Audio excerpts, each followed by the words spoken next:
Amis téléspectateurs, bonjour. Nous sommes à Paris aujourd'hui, le 27 avril 2018. Nous allons évoquer avec Madame Monique Moukouna, candidate déclarée aux élections présidentielles en RDC. Elle va nous parler de ce programme, également de ce qu'elle veut faire de la République démocratique du Congo. Madame Monique Moukouna, bonjour. Bonjour, Monsieur Bongos. Vous êtes à Paris aujourd'hui pour essayer de voir vos partenaires afin de faire avancer les choses pour que vous puissiez vous aligner aux prochaines élections présidentielles en RDC. Vous êtes né le 11 février 1974, aujourd'hui 44 ans, bien mûr en politique, c'est l'âge mûr bien sûr pour faire de la politique. Vous êtes issu d'une famille, une très très grande famille, une fratrie on peut dire ainsi. Dites-moi, quelle est en fait l'image que vous donnerez aujourd'hui de l'Europe que vous venez de traverser, vous venez de très loin et vous traversez, vous êtes arrivé ici. Quelle image donnez-vous de l'Europe? L'Europe, écoutez, c'est quand même un monde qui a accompagné l'Afrique, nous partageons l'histoire. Hein. Et nous ne pouvons pas, je ne peux pas dire que l'Afrique est dépendante de l'Europe, mais il y a une collaboration à un certain niveau. Nous avons besoin de transfert, par exemple, de connaissances, de compétences aussi, parce que nous avons les matières premières, mais nous avons envie d'avoir de l'expérience, par exemple, en Allemagne, aussi des valeurs républicaines, parce qu'aujourd'hui, quand nous parlons de démocratie, il faut qu'on se le dise, ça a été copié sur des anciennes démocraties. Donc nous voulons un peu que ce monde-là de demain, que nous ne puissions pas avoir de complexe. Il faut décomplexer la relation entre l'Afrique et l'Europe, l'Occident et l'Afrique, pour que nous puissions atteindre un niveau où l'Africain n'a pas besoin de se retrouver comme immigré en Europe, parce qu'on a décomplexé cette vision-là de l'Europe florissante et de l'Afrique pauvre. Mais pour cela, il faut établir des liens, il faut savoir comment collaborer, à quel niveau collaborer avec l'Occident, pour que l'Afrique aussi puisse se retrouver bien placée. Alors vous parlez de rapport de force ou de rapport de win-win, gagnant-gagnant ou de rapport équilibré. Est-ce qu'on peut parler aujourd'hui de ces rapports équilibrés à partir du moment où la main qui donne, c'est la main qui vous commande? La main qui donne, c'est parce que nous sommes en position de toujours vouloir la facilité. Si nous pouvions travailler, accepter de traverser des moments assez difficiles, parce que l'Afrique, il faut accepter de traverser des épreuves. La Chine est passée par là, beaucoup de pays développés sont passés par là. Si nous devons travailler en Afrique avec nos propres ressources, comprendre que nous ne pouvons créer qu'en restant en Afrique, qu'en restant dans la tête africaine, alors là, je pense qu'il n'y aura pas de main tendue. Si nous devons avoir une main tendue, c'est comme je le dis, c'est au niveau de l'expertise, de l'expérience européenne, parce qu'on n'a pas à traverser toutes les périodes que l'Occident a traversées. On peut faire un pont. Partie de là où nous sommes, par exemple, le Kenya a fait ce bond-là avec M-Pesa par exemple, M-Pesa qui a inspiré d'autres pays européens et tout. Nous pouvons faire ce bond en termes de technologie, nous ne sommes pas obligés de passer par tout ce qu'il y a comme étape jusqu'à arriver au monde développé et structuré. D'accord, quand on parle d'M-Pesa, bien entendu, ce système de transfert d'argent par le système numérique qui existe aujourd'hui avec l'histoire des cartes. Donc c'est vraiment une avancée technologique extraordinaire pour l'Afrique, je tenais à rappeler cela. Alors, nous allons rentrer là maintenant dans le vif du sujet. On va aborder trois aspects, trois en fait sections de ce que nous allons parler aujourd'hui. Nous allons parler de vous, nous allons parler de votre expérience, votre cursus universitaire, expérience également, et parler également de ce que vous voulez faire de la RDC. Alors, dites-nous, d'où venez-vous? Écoutez, je vais parler en bref parce que pour moi, la star, la vedette aujourd'hui, c'est la RDC. Donc, il faut bien que je vous dise d'où je viens, mais je voudrais juste insister parce que dans mon programme, je parle d'institutions fortes. C'est pour cela, à chaque fois qu'on me pose cette question, je préfère parler peu de moi et beaucoup plus de la RDC. Ouais, il faut que les gens vous connaissent d'ailleurs. Nous sommes en train d'en arriver. Donc je suis née à Kolwezi, j'ai écrit un livre, j'espère que vous l'avez lu. Je suis née à Kolwezi, une famille de 11 enfants. Mon père est du Kasaï occidental, il est Mukondolo. Ma mère est de Tchilenge, Kasaï occidental, donc une famille assez unie, de bons souvenirs de cette ville minière de Kolwezi où j'ai fait mes études secondaires et primaires, et puis j'ai fait mes études universitaires à l'UC à Lubumbashi, donc aujourd'hui je suis économiste, mais en même temps je me suis spécialisée, j'ai fait des formations à Michigan University, j'ai fait des formations, je me suis inscrite aussi pour le doctorat. On va aller un peu, on va rester un peu dans ce que vous êtes, Ouais. la famille. Ok. Vous êtes né à Kolwezi, Oui. je le détail de ce que vous avez pu faire. Le livre, je tiens à vous rappeler que j'ai lu plusieurs fois, en large et aussi bien entendu en diagonale parce que je n'avais pas beaucoup de temps aujourd'hui, mais je l'ai lu. Alors, j'aimerais bien que les gens qui nous suivent sachent réellement, parce que vous savez, il y a eu tellement d'imposture en RDC. On a vécu pendant très très longtemps dans l'imposture. Et j'aimerais bien que les gens se définissent, sachent réellement, vous ne sautez pas de cuisse de Jupiter, passez-moi l'expression, mais simplement de savoir d'où vous venez et dire seulement au niveau, c'est votre rapport familial, et puis on passera peut-être à autre chose tout de suite. Je vous accorde 5 minutes par rapport à ça. Pardonnez-moi de dire que je vous accorde 5 minutes, ce n'est pas du tribunal, bien sûr. Dites-moi d'où vous venez, voilà. Au fait, je viens, mon père est du Kasaï occidental, de père et de mère. Oui. Il est Mukwandolo. Et ma mère est de Tchilenge. Donc ma grand-mère, mon grand-père est mort dans la mine de Chinkolowe. Il était contaminé par cette mine d'uranium. Il est venu du Kasaï, il est mort très jeune, mais il a laissé quand même lui aussi 11 enfants. Hein. Donc ma pauvre grand-mère, elle a dû travailler comme... elle faisait la propreté à l'hôpital Gécamine pour pouvoir payer les études de ses enfants. Donc il y a une grande partie de la famille de mon père qui est à Kananga connue, et il y a même un oncle qui a été maire à Kananga. Donc déjà c'est pour cela que je suis en train de partir pour faire une pierre tombale à ma grand-mère, parce que elle m'a tellement inspirée. Quand vous avez vu dans le livre, je ne fais que parler d'elle. C'est une femme qui n'a pas été à l'école. La raison pour laquelle je vais m'appeler ma présentation sur la famille. Absolument, elle m'a beaucoup inspirée. Elle n'a pas été à l'école, mais elle m'a donné ses valeurs. C'est pour cela, par exemple, aujourd'hui, je peux dire, on ne peut pas acclamer un chef quand un peuple a faim. Ça, c'est des valeurs qu'elle m'a données. Elle m'a dit, écoute Monique, quand tu es chef, tu es serviteur, tu es servante. Tu sers. Le peuple ne te sert que quand le peuple a mangé. C'est là qu'on t'acclame. C'est une honte quand on t'acclame, le peuple n'a pas mangé. C'est le minimum de dignité qu'on peut donner à un peuple. Voilà. Alors, au niveau de... Vous êtes marié, vous avez des enfants. J'ai 2 filles. 2 filles. Et le mari, qui est votre mari? Normalement, on doit tout savoir. Mais c'est une bonne chose parce que je reçois beaucoup de questions là-dessus. La raison pour laquelle bientôt, je vais être à Kinshasa avec toute ma famille, mes 2 enfants, toute ma famille. Oui. Je vais les présenter officiellement. Qui est votre mari? Moi, pour l'instant, avant de les présenter, dites-moi qui est votre mari. Donc, je suis... au fait, j'ai eu mes enfants avec quelqu'un qui est au Katanga. Quelqu'un qui... Il faudra qu'on le sache. J'ai eu vous savez, quand on fait... C'est votre droit. Quand on fait de la politique, c'est pas mon droit. C'est votre droit. Non, quand on fait de la politique... Absolument. Quand on fait de la politique, donc on devient, comme on dit, homme, femme publique. Absolument. Et par essence, par définition même, donc, vous deviez vous acquitter de cette obligation, c'est droit d'ailleurs, d'informer les gens, de dire, voilà, moi je suis ça, mon mari a un jambe de bois, voilà, tout ça, etc. Mais voilà, non, c'est une métaphore que je suis en train de faire, en fait, c'est de l'euphémisme. Mais dire réellement ce que vous êtes, votre famille, sinon les gens commenceront à spéculer sur vous et aller chercher des cadavres qui n'existent pas dans le placard. Yeah. Donc, en fait, j'ai 2 enfants, 2 filles, 18 ans et 15 ans. Donc, enfants. Daniela et Isor. Donc, leur père est katangé, nous sommes séparés. Malheureusement, c'est la politique. C'est comme un hasard, quoi. Vous avez vu ça dans le livre. C'est la politique qui nous a séparés. Lui, il est du Katanga et moi, je suis du Kasaï. Et maintenant, je suis en couple. C'est pour ça que je vous dis, je vais vous présenter mon homme. Il n'est pas congolais, il n'est pas rwandais non plus. Hein. Donc ça, il faut déjà lever l'équivoque tout de suite. Et pourquoi vous lancez tous les rwandais, tous etc. Parce que j'ai vu, écoutez, ce que vous dites est vrai. Parce que quand vous laissez un vide, quelqu'un peut le remplir très vite, avec tout ce qu'on veut. Et déjà, moi, je le remplis. Avec des réseaux sociaux, vous voyez. Je le remplis déjà. Je ne veux pas que quelqu'un le fasse à ma place. Donc, je voudrais présenter officiellement ma famille, parce qu'on doit bien ça au peuple congolais.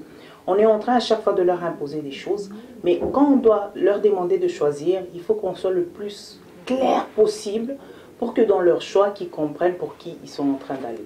Donc mes 2 enfants sont là, je vais présenter mon conjoint, on va se marier dès qu'on a du temps à Kinshasa, même avant les élections. Il faudra peut-être, parce qu'on ne peut pas venir à la tête de la RDC comme étant une femme libre, etc. Non, libre c'est quand même trop dire, hein. Engagé, oui. On pourra le dire libre. Peut-être vous allez prendre le référence par rapport à ce que Hollande a pu faire en France. Et non, vous connaissez la suite. Non, ça ce n'est pas notre culture.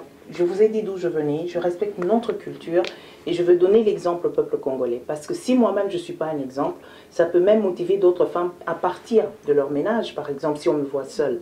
Donc je suis obligée de montrer une famille très stable pour montrer que nous voulons que la RDC puisse être stable. La stabilité doit commencer par moi-même qui vous parle ici. Voilà. Très bien. Alors là, on va passer sur le... on reste quand même au niveau de la famille. Il y a eu beaucoup de spéculations au niveau des réseaux sociaux, vous l'avez évoqué d'ailleurs, que les gens disaient, d'où elle sort, d'un coup, elle tombe comme un cheveu dans une soupe. Elle servirait peut-être ce qu'on appelle le parti périphérique autour de l'AMP, donc le parti au pouvoir. Que direz-vous de cela? Mais écoutez, je vais vraiment être bien précise et bien claire une fois pour toutes. Monsieur Kabila a fait 17 ans au pouvoir. Il n'a pas fait seul. Lénine a dit, si nous voulons gérer l'opposition, nous devons la diriger. Si je dois retourner cette question contre vous-même, comment se fait-il qu'on a eu une opposition réelle et un gars qui fait 17 ans? C'est parce qu'il a géré avec l'opposition. Nous sommes d'accord là-dessus. Donc il ne faut pas faire que quand les gens... Je suis congolaise à 100%, de 100. C'est mon devoir. J'ai de l'expérience, j'ai travaillé avec d'autres gouvernements, j'ai travaillé en RDC, j'ai travaillé à la commission électorale, mais c'est de mon devoir. J'ai les moyens nécessaires, l'expertise nécessaire pour pouvoir prétendre aujourd'hui être une candidate à l'élection présidentielle. Donc il ne faut pas chaque fois qu'il y a une compétition qu'on l'assimile au Rwanda parce qu'on sait que le Congolais est devenu allergique au Rwanda. Donc pour moi c'est juste des attaques de très bas niveau, de très très bas niveau, parce que quelqu'un qui m'attaquerait intellectuellement dans un débat par exemple télévisé, je respecterais cette personne-là. Mais quand on se fait des coups en dessous de la ceinture, excusez-moi, pour moi, ça reste des racontards. Est-ce que vous n'avez pas servi, en fait, à cette polémique qui consistait à dire que, voilà, bon, votre mari, l'ex-mari, était proche de la Kabylie, etc., et vous venez de l'Est de la RDC, que vous ne maîtrisez pas le Chiluba. Or, dans les familles issues de la tribu Luba, il y a une définition simple qui dit l'enfant ou la fille qui va porter l'essence même d'une famille, comme la famille juive, c'est la maman qui porte en fait cette essence. C'est pour ça qu'on dit d'abord, on dit d'ailleurs chez les Balouba, c'est des juifs de la RDC. Comment se fait-il que vous ne parlez pas, le Chiluba? Je n'ai pas besoin de parler du Chiluba pour être une candidate à l'élection. Moi, je réponds, c'est pas parce que les gens Je n'ai pas besoin. Aujourd'hui, je parle lingala et je ne vais pas me justifier pour ça. C'est pas moi qui ai mis à terre la RDC. On ne va pas me taxer de rwandaise parce que je ne parle pas Chiluba, excusez-moi. Mes enfants ne parlent ni Chiluba, ni quoi que ce soit d'autre que le français et l'anglais. On va laisser assimiler à quoi? Donc ça, c'est des débats, ça prouve seulement la bassesse d'esprit dans laquelle nous sommes tombés. Alors, pour critiquer une personne, ayez au moins 5 minutes, faites des recherches. Critiquer, même mentir, il faut être intelligent pour mentir. Parce que quand vous mentez, le mari et le père de mes enfants et jeune frère Mouyej Manguezmant, dites-moi, dans votre famille, il n'y a aucun lien avec quelqu'un du PPRD? Dans votre famille? Pas ma connaissance. Donc, la majorité, peut-être vous, mais ce sont des Congolais, les gens de la majorité. Vous pouvez dire tout ce que vous avez, c'est des Congolais dont ils ont des liens. Moi, j'ai des amis qui sont dans la majorité. On ne va pas me condamner d'avoir des amis qui sont dans la majorité. Aujourd'hui, il y a des gens qui se sont battus, qui disent nous sommes battus 20 ans, qui sont dans le gouvernement de Kabila. Et ceux-là ne sont pas condamnables. Le père de mes enfants, nous nous sommes séparés parce que la politique est intervenue aussi. Quand vous allez lire mon livre, vous allez voir qu'on m'a arrêté, moi, parce qu'en 2006, je me suis imposée pour dire que les élections doivent se faire d'une façon transparente, on ne va pas favoriser qui que ce soit. J'ai été arrêtée pour ça. Nous ne prenons pas ça pour être une motivation politique. Je ne veux pas me victimiser par ça. Ne prenez pas la mouche, c'est simplement... Oui, je ne prends pas de mouche, mais je suis en train de C'est une observation qui est faite sur le sentiment de nos compatriotes, qui soient des compatriotes de bas étage, comme peut-être vous l'avez évoqué, mais vous devez serez amené à gérer, à diriger ces gens qui, bien entendu, ont une certaine attitude, qui sont peut-être pas acceptables, mais vous allez être la première dame, si on veut, entre guillemets, la présidente de tous les Congolais. Donc, par essence même, je vous prierai peut-être d'aménager un peu vos propos. Ah non, écoutez, on ne va pas faire d'amalgame, permettez-moi, parce que ça, il faut que ça soit clair. J'ai dit des critiques de bas niveau, je n'ai pas traité qui que ce soit de bas niveau. Très bien, donc c'est bien clair. Alors, voilà. On va passer sur ça, c'est votre droit de le dire, et d'ailleurs de corriger cela pour éviter, bien sûr, tout amalgame, mais aussi confusion. On rentre dans votre cursus. Oui. Vous avez... fait un parcours jusqu'à ce que vous soyez à l'université. Oui. Bien sûr. Bien sûr. Est-ce que vous pouvez parler un peu de votre... J'ai étudié à l'école maternelle les Sœurs de Kolwezi, Notre-Dame, donc c'est connu. Et puis j'étais à Okweli, et puis j'étais à l'UC, donc l'Institut universitaire du Congo, où j'ai eu donc le graduat en économie appliquée. Et puis donc j'ai fait encore 2 ans. Toujours à la même, c'est une institut supérieur. Et après, bien sûr, j'ai fait des formations et tout en Afrique du Sud, à l'université de Michigan. Voilà. À l'université de Michigan, il y a 46 universités. J'essaie de retrouver, de recouper votre université. Je l'ai parcouru. Expliquez-moi, c'est où ça? C'est le cours donc, pour l'executive management. Donc, c'est des formations de 2 mois de spécialisation. Ah, mais c'est spécialisation. Voilà. Très bien. C'est à Détroit ou... Parce que je connais bien. Oui, il y a Détroit. Tout est en ligne de toutes les façons. Quand vous allez je pose parce que je pose la question. C'est normal. Je pose la question. Je suis. On me dit d'ailleurs que je suis journaliste d'investigation et je le suis aussi d'ailleurs en 1960. 2012, j'ai eu bien sûr la certification de cela en gagnant ces prix. Non, donc je ne le fais pas pour irriter les gens, mais simplement quand les gens vous connaissent mieux et ils ont encore beaucoup plus confiance et vous inspirez confiance par essence même. Donc la raison pour laquelle d'ailleurs vous êtes la première femme à avoir déclaré votre candidature en 2016 pour les élections présidentielles. Donc on a peut-être chez nous une Sirleaf Johnson. Donc, voilà, donc, mais il faut que ça soit clair. Oui, voilà, il faut que ça soit clair. Donc, ne prenez pas la mouche aussi, je vous dis quelque chose, simplement parce que j'ai entendu, j'ai vu des choses. Oui. Donc, je vais comprendre et les gens comprennent. Même s'il y a votre livre que je parcouru, j'ai dit bien j'ai parcouru, me pousse aujourd'hui aussi à se mettre au milieu du village pour que les gens comprennent réellement. Et je vous en remercie. Voilà la raison pour laquelle. Alors donc je disais à Détroit, pourquoi je parle de Détroit? Parce que c'est là où il y a le tom-tom, vous savez. Il y a des cours en ligne de spécialisation. Très bien. Tout est en ligne hein, sur mon site web. Quand vous allez voir même le certificat qu'on remet. Oui, après 2 mois de CEQUA. J'ai fait ça aussi à l'ESSEC, ici en France. Oui, mais je l'ai vu. Donc voilà. Mais moi je suis en train de... Les autres n'y vont pas sur l'Internet. Voilà. Il ne faut pas de recherche. Vous savez, l'être humain aime bien faire le raccourci. Parler plutôt que de vérifier. Oui. C'est ce qu'on appelle un raccourci. Absolument. Alors, donc moi je ne fais pas de raccourci. Je fais des investigations pour comprendre. À la source, c'est encore mieux. La raison pour laquelle, d'ailleurs, je m'active à bien sûr à faire comprendre les choses clairement. Donc, vous avez un background, si on veut bien comprendre sur votre cursus que vous avez, bien entendu, fait. C'est vrai que ce n'est pas un cursus classique, comme on appelle un cursus classique. Vous avez un doctorat? Non. Au fait, on a enlevé, il y a eu confusion parce que j'étais inscrite. Voilà. Et je n'ai pas eu le temps même de... C'est maintenant un peu que j'essaie de me dégager pour être à 100% dans la politique.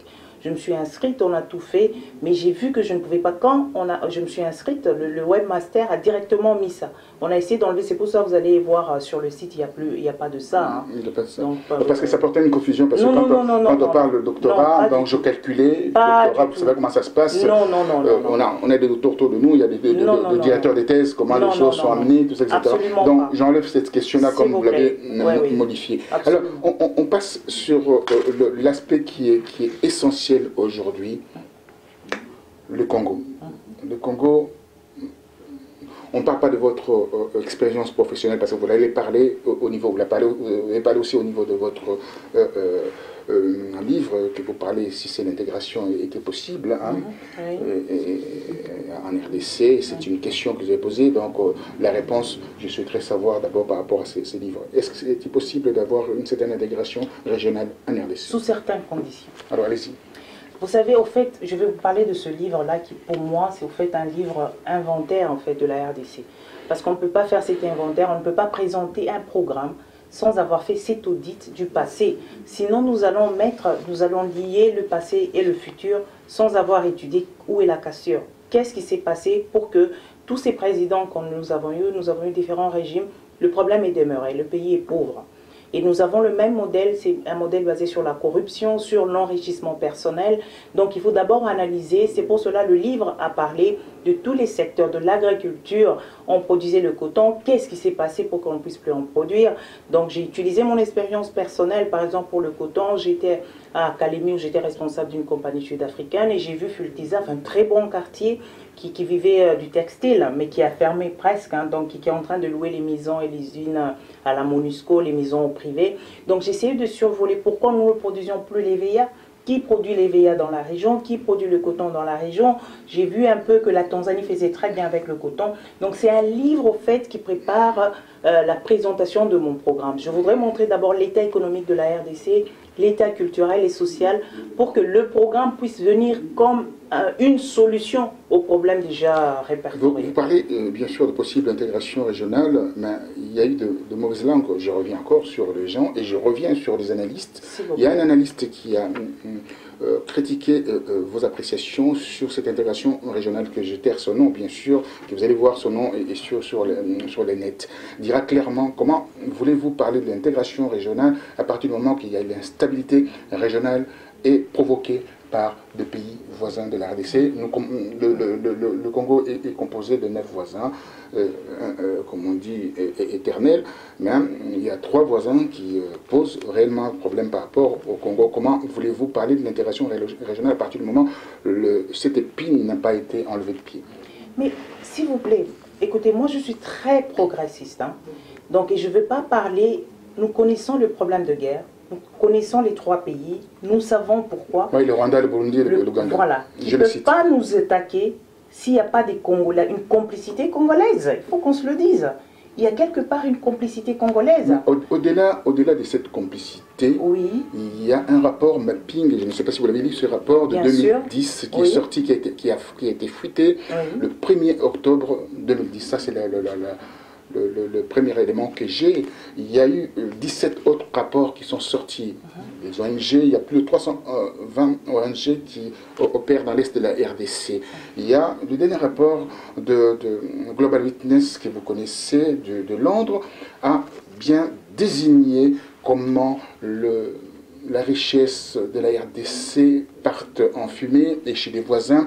85% de l'exploitation illégale de minerais de notre pays sortent de la RDC en contrebande et directement dans les poches de pays voisins. Comment voulez-vous dire que on rentre dans une simplification des choses en disant que, voilà, que les Congolais aussi sont responsables? Il y a aussi des États qui sont responsables. Écoutez, s'il vous plaît, c'est pour cela, le livre a bien déterminé le cadre de cette intégration, M. Bongoz. Quand vous lisez ce livre, donc ça fait d'abord cet inventaire, l'inventaire sécuritaire, l'inventaire économique, l'inventaire social. Maintenant, quand nous arrivons à l'inventaire sécuritaire, nous voyons ces problèmes-là d'eux. J'ai travaillé dans tous ces pays que vous avez mentionnés. Je connais où est la réalité de ce problème. Je vous pose cette question. La guerre a enrichi des Congolais. Les Congolais, on dit chez nous, en Chiluba, je ne parle pas de Chiluba, je connais très bien ma culture. On dit chez nous, un sorcier ne peut jamais entrer dans une maison quand il n'y a pas de sorcier dans cette maison-là. C'est une rhétorique. Impossible. C'est une rhétorique. Une rhétorique qui est justifiable aujourd'hui en RDC. Parce qu'on a un problème de leadership. Quand quelqu'un qui aime ce pays-là prend... Écoutez, j'ai même dit l'autre fois, pour terminer cette guerre, selon vous, il vous faut combien d'années? Une semaine?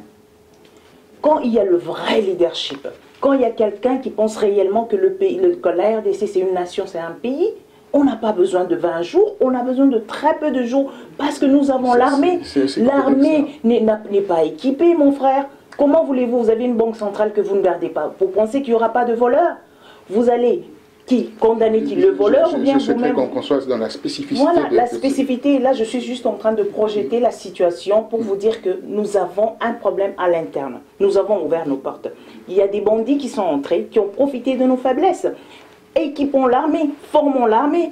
Qui peut venir attaquer la RDC avec une armée formée? Ouais, alors, je vais citer le nom, là, parce qu'il y a eu beaucoup d'attaques au vitriol concernant, par rapport aussi à ces livres. Et il y a eu une analyse du patriote, on voit bien, de Chengwanda, ils diront clairement par rapport à vous, donc vous ne citez jamais le nom de Paul Kagame parce que vous êtes dans les girons de cet homme. D'abord, pour dire ça, déjà, il se discrédibilise. Quand je vous accuse, j'aimerais bien amener des preuves. Je pense, nous sommes des intellectuels. Amenons des preuves, dites à cause de A, B, C, D. Ne dites pas que je cite. J'ai rien à voir avec Kagame. Absolument rien. Ma priorité, c'est la RDC.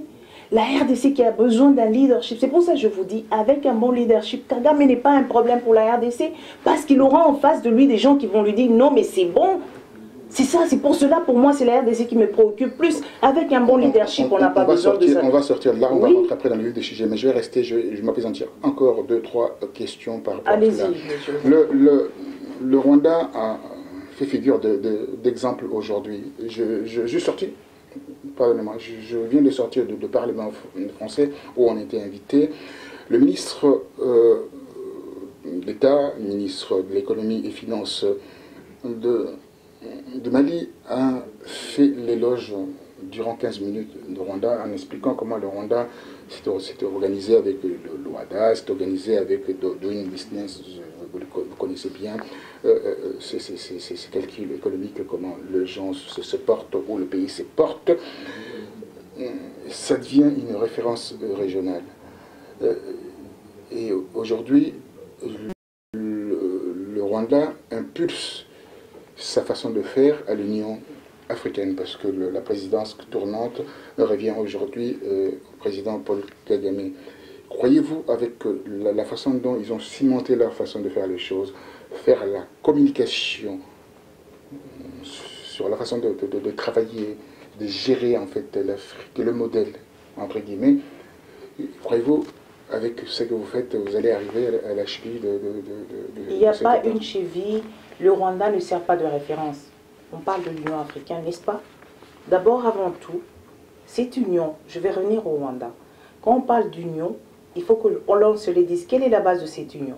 On place à la tête de l'Afrique quelqu'un qui est en guerre contre un autre pays. Et comment voulez-vous que la RDC, s'il vous plaît, non, laissez-moi terminer. Comment peut-on placer le chef de l'Union africaine qui a des problèmes, qui attaque un autre pays membre? C'est là déjà qu'il y a un problème. Vous me parlez de référence.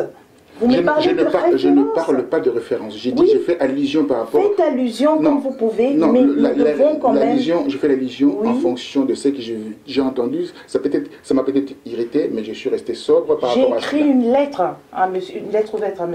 Emmanuel Macron pour lui dire... J'ai lu la lettre. Il y a 2 mois. La RDC, c'est le premier pays francophone du monde. S'il vous plaît. J'ai essayé de contacter d'autres chefs d'État, ce n'est pas la peine de citer leur nom ici, pour leur dire, vous laissez tomber la RDC. Kagame, moi je n'ai pas de problème avec Kagame, j'ai le problème avec son attaque sur la RDC. Il peut faire du Rwanda le premier pays prospère de l'Afrique, tout ce qu'il veut. Mais il n'a pas besoin de s'appuyer sur la RDC. Pour cela, ça c'est injuste. La RDC a besoin de se retrouver dans sa place de leadership. Nous avons le potentiel, nous avons la matière grise. Aujourd'hui, nous nous plaignons que nous avons des problèmes à cause du Rwanda. Alors, les amis téléspectateurs, vous suivez bien la réaction de Madame Monique Moutna qui est irritée, mais dans cette irritation, il y a une part de vérité. Alors, je dirais, quand je dis une part de vérité, bien entendu, cette part de vérité, vous l'évoquez, mais il y a d'autres vérités qui ne sont pas apparentes. C'est ça que je voulais dire. Alors, les vérités qui ne sont pas peut-être apparentes, je vais vous les dire, évoquer d'abord une seule vérité.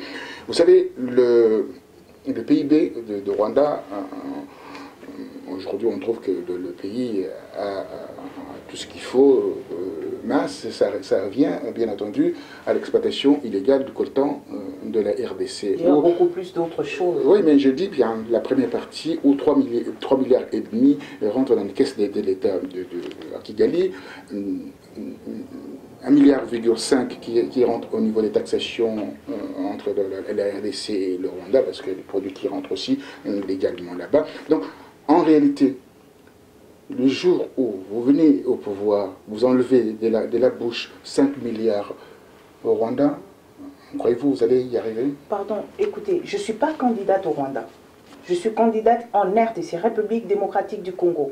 Et mon devoir, une fois élu, c'est de protéger la population congolaise, de m'assurer que nous puissions avoir un développement, que nous puissions avoir notre place de leadership. Je ne me présente pas pour le Rwanda, excusez-moi. C'est pour cela que vous voyez que je ne passe pas mon temps à parler du Rwanda. Je suis candidate. La RDC n'a pas à être complexée par rapport au Rwanda. Nous avons tout ce qu'il faut. Tout ce qui nous manque, c'est la volonté politique. Alors, comment feriez-vous? Parce que dans votre livre, vous évoquez aussi la sécurité du territoire, l'intégrité du territoire, la protection, etc., etc.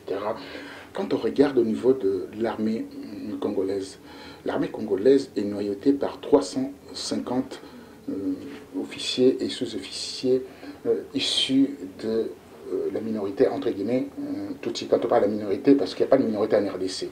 Ils ont inclus cette logique en disant qu'il y a une minorité Tutsi en RDC. Or, si on part au niveau du musée de Terre du Rennes, on voit qu'il n'y a pas cette ethnie Tutsi en RDC, n'a jamais existé. Dites-moi comment vous allez faire avec les 56 généraux qui sont issus de cette région et comment faire pour réorganiser l'armée? Ça, c'est la première question au niveau de votre programme pour la RDC. Je vais parler d'abord de minorités avant d'aller très vite avec l'organisation de notre armée. En parlant de minorités, moi je vois les pygmées.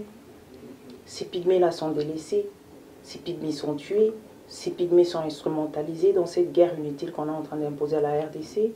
Quand vous parlez de minorités, s'il vous plaît, adressez-vous à moi concernant les pygmées. Et là, nous verrons. C'est ça la minorité, moi, que je connais congolaise. Et de deux, l'organisation de l'armée. Cette armée, c'est une pyramide renversée. C'est-à-dire, c'est un modèle qui n'existe nulle part au monde qu'en RDC. Nous avons beaucoup plus d'officiers, des sous-officiers, que de militaires réguliers. Tous, ils ont peur de perdre leur grade. Et si vous me dites, on le sait, c'est pas vous qui le dites, c'est confirmé, qu'il y a beaucoup d'infiltrés, qu'il y a beaucoup de non-congolais dans notre armée.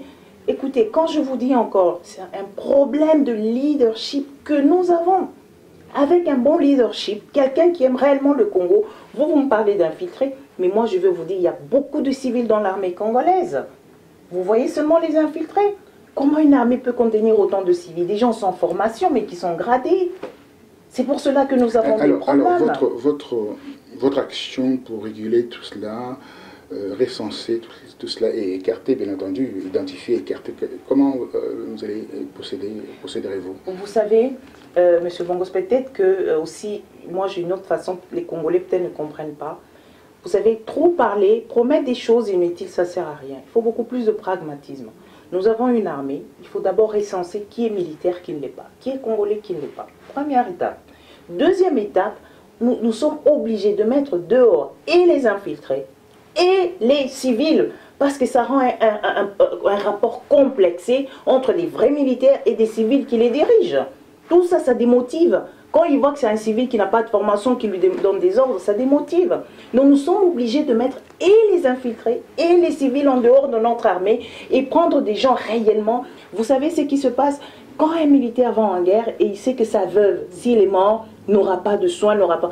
Comment est-ce que ce militaire va défendre votre pays? C'est tout complet, c'est tout un ensemble. Il ne faut pas voir seulement un côté des choses. Oui, alors, au niveau de la société où on a vécu des traumatismes, la femme a été chosifiée, pardonnez-moi l'expression, ça a été utilisé par les ONG, le sauvagin ravagé, la femme déshumanisée, les enfants violés par 4-5 fois. J'ai lu les livres de Dr Mukwege, ça m'a donné froid dans le dos. J'ai arrêté, je suis arrivé au milieu de ces livres, je ne pouvais plus continuer.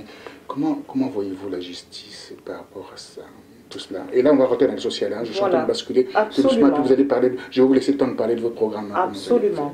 Ce que vous dites, vous savez, vous parlez à une femme, vous ne savez pas ce que nous ressentons.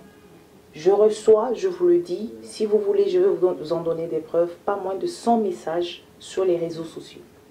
Maman, ne nous laissez pas tomber. Les femmes à l'Est, pas moins de 100 messages. Parce que vous ne pouvez pas réaliser cette humiliation qui va après ce viol. C'est tout un pays qu'on est en train de... On est en train d'enlever notre humanité. Parce que quand vous êtes un homme, vous avez vu, on a violé votre mère, on vous a tué. Devant vous d'ailleurs. On vous a tué.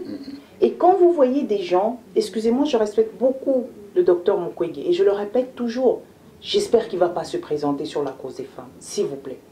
Parce qu'une femme qui a été volée, c'est un autre débat, mais j'en profite parce que nous en sommes là. C'est un monsieur que je respecte beaucoup. C'est-à-dire, une femme violée, vous l'avez déjà tuée. C'est mieux même de la tuer que de la laisser aller.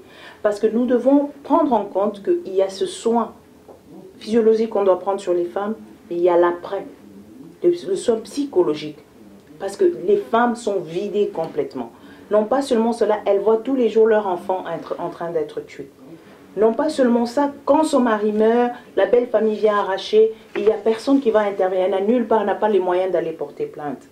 Donc la femme en RDC a vraiment, c'est le moment, c'est pour ça que je suis tellement fière de m'élever, parce que je sais que la cause de femme fait partie vraiment de ce que je suis. Qu'est-ce que vous allez faire en termes de justice? En termes de justice, parce qu'au niveau de votre programme, donc il y a la condamnation à perpétuité, etc.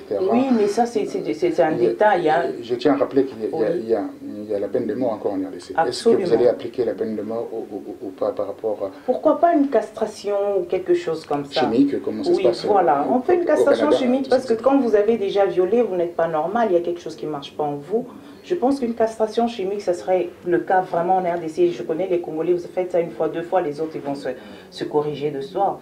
Donc pour moi, d'abord pour la justice, pour répondre à la question concernant la justice, il faut vraiment séparer l'exécutif vraiment dans la justice. Parce que tant que les politiques gèrent l'exécutif dans notre justice, c'est pour cela que nous avons tout ce qu'il y a comme abus.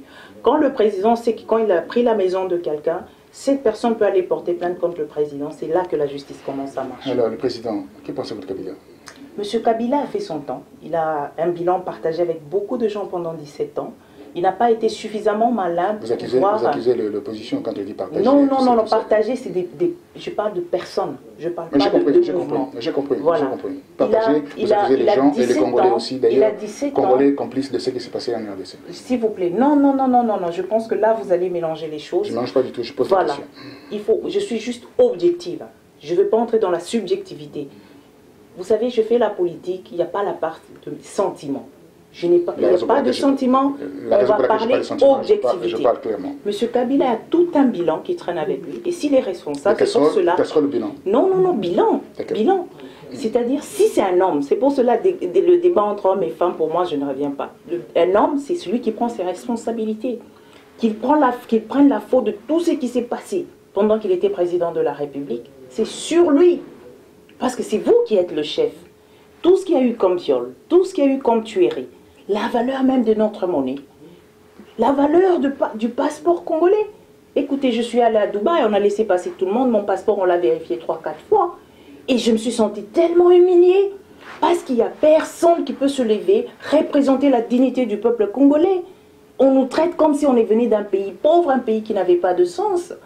Donc tout ça, c'est sur le bilan de M. Kabila. Vous savez, il y a des gens qui l'ont appelé Kanambe. Pendant combien de temps? Il est toujours là. C'est pour dire que ça ne lui fait rien. On l'appelle comme ça. Les gens l'ont peut-être appelé Kanambe, oui. Mais par essence, même quand il a pris, l'a signé, les premières ordonnances, il a signé avec ce nom-là. Il n'y a aucun problème. Ce que je sais de vous dire, lui qui a signé avec ce nom-là. Je ne me fais pas son avocate. Je n'ai même pas le temps pour ça. Ce qui me préoccupe, c'est le niveau où nous sommes tombés. Le niveau le plus bas possible. Le niveau, et c'est lui, c'est sous sa responsabilité, excusez-moi. Toutes ces tueries, qui va répondre de ces tueries? Alors, donc, si vous, je vous suis très bien, on décline la vraie politique congolaise. Si je vous suis très bien, je regarde les propositions. D'abord, les propositions de l'opposition et également les propositions de Vital Kamerhe à la lumière de la Constitution qui dit Kabila deviendrait automatiquement un sénateur à vie, etc. Par essence même, il n'est plus astreint de se présenter devant le cours spécial de justice. Vous savez, les gens aiment beaucoup les politiciens qui parlent. Hein.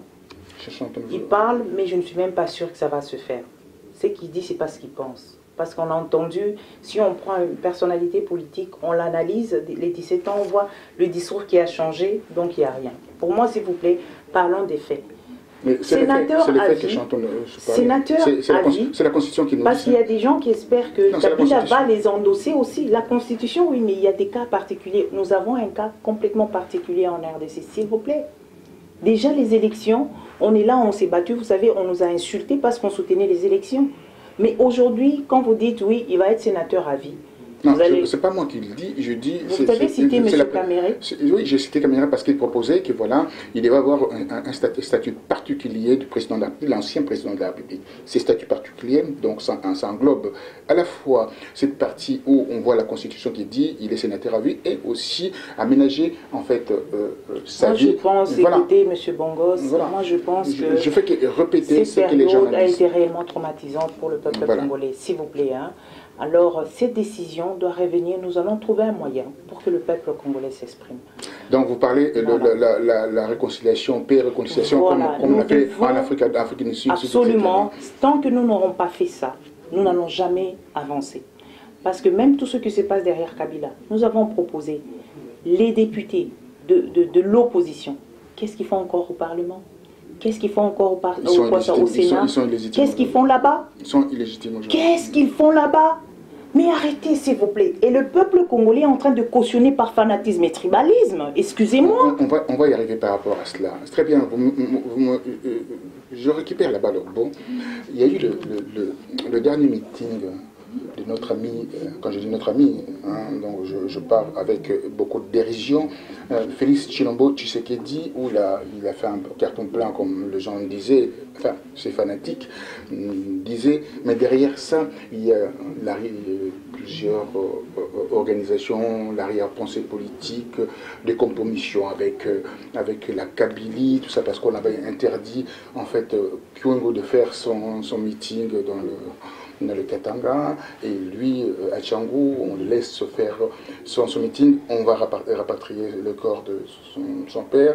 Et heureusement qu'on n'a pas tout fait pour Monique, sinon on allait dire parce que le père est rapproché de la majorité. Ouais, mais heureusement, c'est pas pour Monique. J'arrive, alors on dit par rapport à l'organisation de son meeting, 98% des gens qui ont organisé cela sont des Luba. Son bureau politique est 12 membres de son bureau politique, tous Luba. Au niveau de l'IDPS, tous Luba. Comment on peut vivre? Très cher Bongos, ça, Tolinga Congo. Ça, c'est vraiment une réponse que je peux vous donner. Tolinga Congo, je viens du Bas-Congo. Ces gens-là, je ne me suis pas caché. Et vous avez un succès, vous avez un succès fou. Là. Ces gens-là, je ne me suis pas caché. Je leur ai dit, je suis de Kananga. Quelqu'un a pris le... Je vais revenir à votre question. Quelqu'un de 60 ans qui prend le micro, j'ai l'enregistrement, qui dit, maman, depuis l'indépendance, le Bas-Congo a commencé à donner le pouvoir à un fils de son territoire. Mais nous n'avons pas vu quelqu'un qui essaie de réunir les Congolais. Aujourd'hui, au lieu de commencer par le Kasaï, vous venez au Bas-Congo. Donc vous avez le souci des Congolais. Vous nous dites Tolinga Congo, nous aimons le Congo, c'est vous les politiciens qui venez nous distraire. Si vous nous dites de nous réunir, si vous nous dites de nous rassembler, nous allons le faire. Mais quand vous faites des partis politiques, moi je suis Moulouba, des deux Kasaï. Regardez mon bureau. Mon secrétaire général c'est un Katangé. Mon bras droit c'est quelqu'un du Bas-Congo. La responsable des moments c'est quelqu'un de Bandundu. Parce que je vois les compétences. Ceux qui m'entourent doivent ajouter la valeur à ce que je suis. Si vous êtes de chez moi, Jésus-Christ lui-même il a dit, Mes frères, ce sont ceux qui font la volonté de mon père. Le Congo n'appartient pas au Balouba ni au Bas-Congo. Le Congo appartient à tout le monde. Et si vous vous dites candidat à l'élection présidentielle, s'il vous plaît, monsieur Bongos, vous n'avez plus de tribu. Voilà, donc s'il vous plaît. Vous n'avez plus de tribu. Et ce qu'on a remarqué aujourd'hui en RDC, au niveau même des réseaux sociaux, la bagarre ethno-tribale qui prend de proportions inquiétantes. Donc, Mobutu devait se retourner dans sa tombe. Il devrait se retourner dans sa tombe, et c'est une honte pour moi. Mes filles sont katangaises, n'est-ce pas? Le gars qui va me marier, ce n'est pas un Congolais, c'est pas un Africain peut-être. Vous allez avoir des soucis parce que vous dites, tiens, on ramène un étranger. Non, pardonnez-moi. S'il vous plaît. Pardonnez-moi. Pourquoi Oui. je dis cela? Oui. Quand je dis quelque chose, c'est pas par rapport polémique, par rapport Absolument. aux faits. Je donne un fait. Je donne un fait. Je donne un fait. Je donne un fait. Oui. Vous connaissez le patron de UCD? Oui. Sa femme est camerounaise. Oui. On a un moment traité que sa femme est rwandaise. Non, sa femme est camerounaise. Absolument. Et alors, on dit cet homme ne peut pas gérer la RDC parce que, voilà. S'il vous plaît. Et si on revient encore, Moïse Katumbi, sa femme est d'origine, que vous connaissez. Qui est fustigé aujourd'hui. Oui. Il est Tutsi, on dit qu'il est burundais, non, il est de Rwanda. Donc il ne peut pas gérer la RDC, donc ça revient à vous la même chose. S'il vous plaît, je veux proposer une Martin question. Fayoulou, quoi, j'ai dit. Le président actuel, sa femme, elle est d'où la femme? Quel président? Le président Joseph Kabila. Ben, il est Ça a changé quoi? C'est quoi le plus que ça a apporté? Ben, ça a ramené les drames. Je comprendrais, par exemple, vous amener un Rwandais. C'est normal, nous sommes en guerre, il ne faut pas qu'on se le cache. Ok, on est en guerre. Si quelqu'un amène un pays qui est en guerre contre la RDC, il y a un problème. C'est-à-dire, c'est ce pays-là qui va contrôler. Mais le peuple congolais doit comprendre qu'aujourd'hui, pour moi, tous ceux qui pillent la RDC, tous ceux qui font des tueries, ce sont peut-être des Congolais que vous appelez. Pour moi, ce n'est pas des Congolais. Très bien.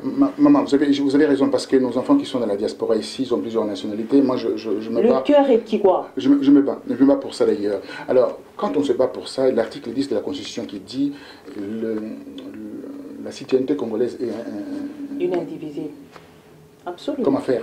Comment vous allez modifier cet article 10 pour nos enfants qui sont nés à l'extérieur? Pour avoir plusieurs Monsieur Bongos, s'il vous plaît, ce sont des Congolais. Nous n'allons pas modifier la Constitution, moi j'aime pas faire ça. Mais il faut faire des addendums pour ces Congolais qui sont nés à l'extérieur, leur donner beaucoup plus de facilité, qui se retrouvent chez eux, parce que c'est des Congolais, excusez-moi. Mais il faut modifier la Constitution pour qu'eux soient, enfin, double nationalité. Je n'ai pas le droit, en tant que présidente, je le prophétise, si vous pouvez le dire, de changer cela. Ça devra revenir au Parlement. Mais pour moi, ma proposition, c'est que nous puissions alléger cela pour nos enfants qui sont nés à l'extérieur, qui n'aient pas besoin, par exemple, de visa pour rentrer chez eux. C'est chez eux. Même s'ils ne peuvent pas avoir de nationalité, au moins, ils n'ont pas besoin de visa, s'il vous plaît. Alors, dites-nous, quelle est la chose que vous toucherez au niveau de la Constitution? Vous allez faire une proposition pour qu'il y ait une modification de la Constitution. Quelle est la chose? Ça, c'est une très bonne question, en fait. Pour moi, la Constitution, il n'y a pas... Parce que la base est là, la base n'est pas mauvaise. Oui, tout à fait. Il y a juste des... il faut juste la consolider. Pas la conceptuelle, donc la mettre dans ce temps, donc l'actualiser.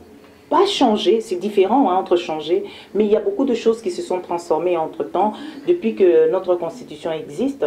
Aujourd'hui, par exemple, nous avons les nouvelles technologies qui entrent en jeu, donc il faut toujours voir l'intelligence artificielle. Voilà. Et aussi pour éviter, s'il vous plaît, pour éviter que cette situation ne se répète, qu'on dise est-ce que la personne qui dirige est congolaise, la personne qui dirige n'est pas congolaise, c'est là que moi je devrais renforcer. Et c'est là que dans mon projet de société, je fais intervenir le pouvoir traditionnel.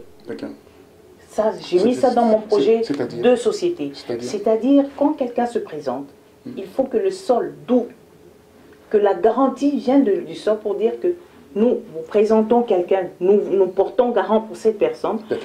Quand il y a des problèmes, quand on confirme que cette personne n'était pas congolaise, que ce soit le chef coutumier qui puisse être puni. Ah, très bien. Alors, à ce moment-là, vous avez posé une belle posture d'ailleurs par rapport à cela.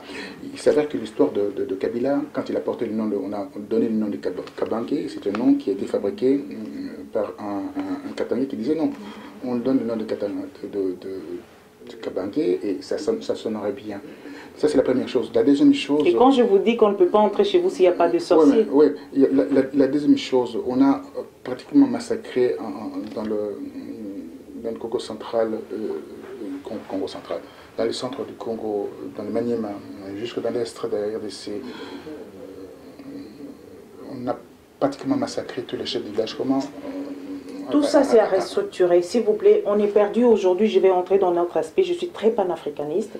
J'ai travaillé dans beaucoup de pays africains. Et ce que j'ai remarqué au Congo, il y a une cassure entre le pouvoir traditionnel et le pouvoir coutumier et le pouvoir démocratique, c'est le gouvernement. Pour moi, c'est de trouver dans la RDC de demain comment renforcer le pouvoir coutumier, le pouvoir traditionnel. Et le pouvoir traditionnel, aujourd'hui, nous nous retrouvons avec des chefs coutumiers nommés. Excusez-moi, ils sont nommés. Ce pas des vrais chefs de terre. Ce pas des vrais chefs de terre, ils ne représentent pas nos ancêtres. Je suis très africaine, je connais la valeur des ancêtres. Mais quand vous mettez sur place des gens que les ancêtres peut-être ne reconnaissent pas, dites-moi, c'est pour cela qu'il y a une grande cassure entre ce que nous sommes et ce que nous devrions être. Alors, on va rentrer encore dans cette opposition qui est en train de faire si on veut, des actions qui ne plaisent pas ni à la diaspora, ni aux Congolais même de souche, qui disent que tous ces politiciens sont de véreux, des corrompus, donc vous y compris. Mais oui, pourquoi je veux me mettre à l'écart? Au moins je suis responsable. J'ai accepté de faire la politique, eh bien je vais me mouiller, parce que j'ai trouvé une situation. Et c'est à moi de prouver que je ne suis pas comme cela. Que pensez-vous de Tshilombo? Je pense pas que ce n'est pas encore le moment de parler de qui que ce soit. Il est président d'un parti. J'ai dit seulement qu'il a beaucoup de chance, au fait que moi, je n'ai pas. L'hérité d'un nom et d'un parti. Moi, je dois tout répondre à zéro. Parti familial? Familial ou pas, je ne sais pas, je ne vais pas entrer dans l'organisation d'un autre parti. C'est que les gens disent, mais je ne sais pas.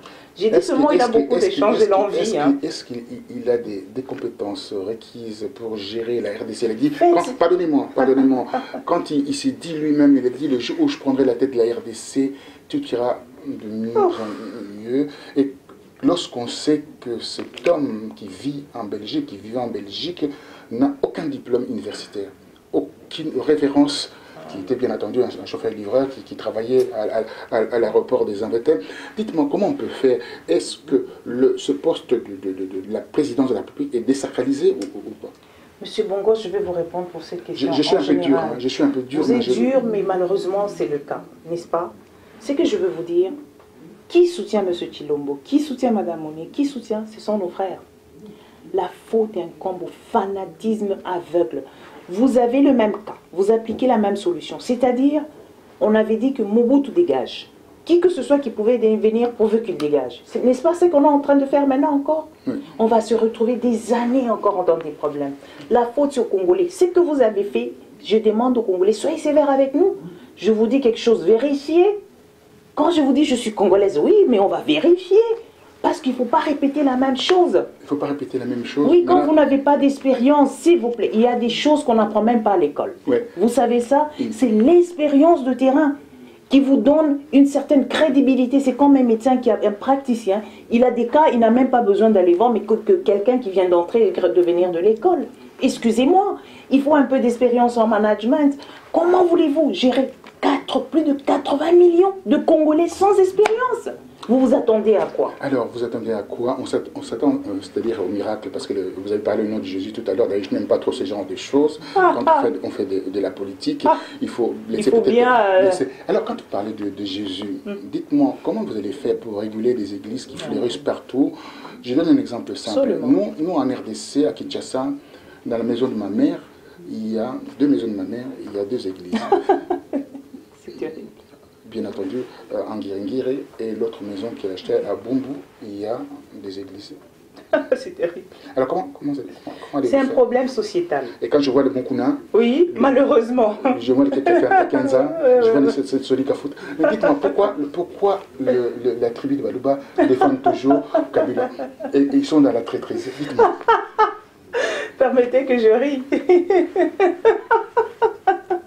Encore, je vais vous corriger, ce n'est pas une Moulouba qui se présente, c'est une Congolaise. Hein. Ça, c'est vraiment une grande nuance.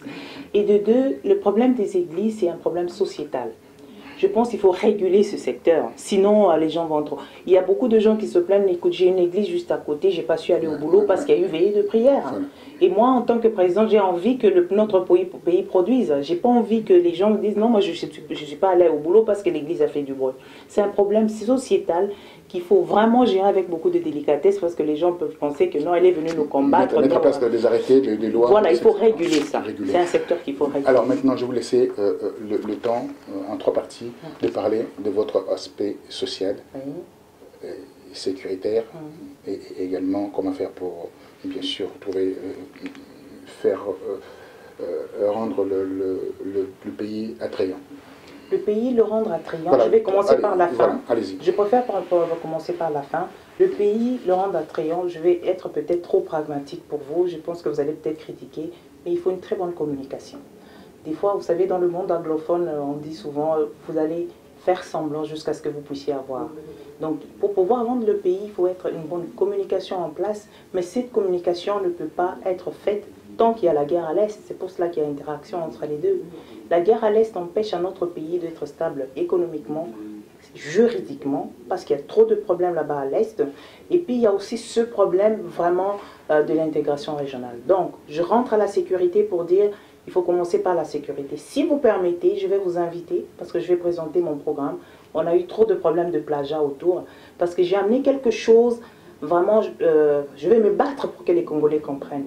Vous savez, je vous donne juste un exemple, quand vous avez besoin, vous construisez des caniveaux, vous réglez combien de problèmes? De santé publique, n'est-ce pas? De salubrité. Vous réglez, en gérant un chantier, vous avez réglé peut-être 10 problèmes. C'est ainsi que j'ai analysé les problèmes de la RDC, d'où mon livre, et j'ai compris qu'il y a une solution que je vais présenter en 3 minutes, pas plus. Les gens sont affamés, il faut qu'ils aillent travailler. 3 minutes, donc vous avez 3 minutes ici pour parler de ça. Pas du tout. Avec votre histoire de plagiat, M. Bongos, je ne me risquerai pas. Vous savez, la propriété, la propriété intellectuelle, on la protège comment? Donc, si vous allez permettre, vous allez être invité et je vais vous présenter le projet. Ce projet va résoudre le problème sécuritaire, va résoudre le problème économique, et le problème d'infrastructure en même temps. Alors, le social. Le social, tout cela quelques bribes. Voilà, je peux parler d'une chose bien concrète. Par exemple, pour les enfants de la rue. Voilà. Les chégués. Les chégués. Il faut trouver une solution qui va au fait de l'éducation qui doit être gratuite et des cantines scolaires. Tant qu'un enfant sait que je vais aller en rupture, mais il y a des formations professionnelles. On peut les amener dans des institutions, l'artisanat spécialisé juste pour eux, parce qu'on n'a pas le droit, on évalue une société par rapport à tous ces gens-là, les vieillards, les enfants de la rue. C'est là qu'on voit une société aller développer ou pas. Donc nous allons nous mettre en sorte, par exemple, spécifiquement pour les enfants de la rue, des programmes adaptés. Et aussi, nous allons faire en sorte, d'autres pays africains le font gratuitement, qu'il puisse y avoir des cantines scolaires, que ces cantines scolaires puissent avoir des produits locaux. Des agriculteurs locaux viennent approvisionner nos écoles. Comme ça, au moins, il y a des débouchés pour tout ce qu'ils vont produire. Parce que pour moi, dans mon projet de société, l'agriculture prend une très grande place. Une grande place. Quand vous parlez de l'agriculture prend une très grande place, je fais allusion aux Chinois et aux Indo-Pakistanais, particulièrement les Chinois. Ils ont récupéré 52% de nos terres arabes. Là, c'est le dernier rapport de Global Witness qui dit cela. Comment allez-vous faire par rapport à cela? Vous savez, c'est une très bonne question encore. C'est tout le rapport qu'il y a avec la Chine. Je respecte la Chine, c'est une économie qui est partie très vite, basée sur leur culture. Mais le rapport entre la Chine et l'Afrique est trop biaisé. Parce que ce n'est pas un rapport équilibré. Les Chinois viennent entrer même dans l'élémentaire de l'Afrique. Par exemple, l'agriculture, c'est bien que les Chinois viennent, qu'il y ait interaction, peut-être qu'ils viennent avec leur façon de faire les choses, qu'ils transmettent ça aux Congolais, après un temps, ils partent. Parce qu'il y a des secteurs où on a envie, pour créer un secteur intermédiaire dans notre économie, nous avons besoin des Congolais, nous avons besoin de développer une classe moyenne. Et cette classe moyenne, si nous prenons certains métiers, nous donnons ça aux Chinois, qui sont payés très moins cher, qui peuvent dormir n'importe où, et ça fait concurrence à la main-d'œuvre locale, que nous voulons former, à qui nous devons donner des débouchés en termes de travail. Donc pour moi, j'aimerais bien l'exemple, par exemple, du Brésil. Il faut choisir des secteurs où on sait que ça, c'est réservé exclusivement aux Congolais. Voilà. Alors, et pourtant, si on regarde bien au niveau des arrêtés, quand je parle des arrêtés, il y a le président de la ville, comme André Kimbuta, donc le gouverneur de la ville, la province de Kinshasa, a des arrêtés où on devait interdire aux Chinois de vendre le beignets, etc. Pourquoi il y a ce passe-droit et les Chinois deviennent de maître à Kinshasa?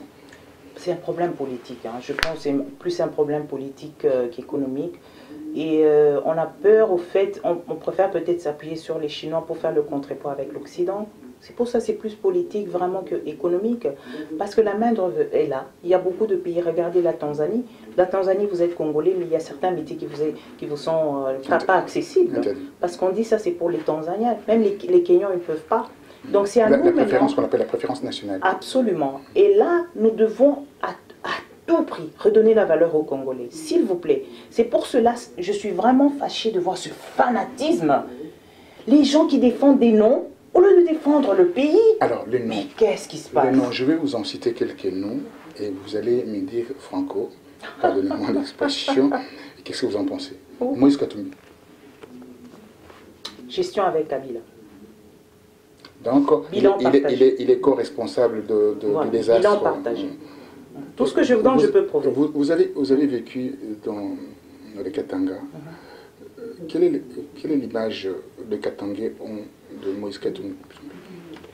Maintenant, là, on ne parle plus du grand Katanga. Hein, oui, mais c'est pas grave, ça va revenir au Katanga. Ça va revenir. Il y a Tanganyika il y a un mélange aussi, parce que notre ami, elle a aussi un club de foot. Il y a d'autres personnes qui ne savent pas faire la différence entre l'homme politique et le président du club de foot. Vous savez faire la différence, dites-nous. Écoutez, pour moi, je n'ai pas envie, si je dois rester objective, je me dirais, avant qu'il ne se présente, il faut d'abord qu'il défende son bilan avec Kabila. Parce que s'il est vraiment un homme politique, et il pense, parce qu'il parle de changement, n'est-ce pas? S'il parle de changement, les forces de changement. Écoutez, je parle objectivement. Je sais que la réplique, c'est d'injures. On a ramené l'homme congolais au niveau des injures. C'est que je parle, je dis, je peux le défendre.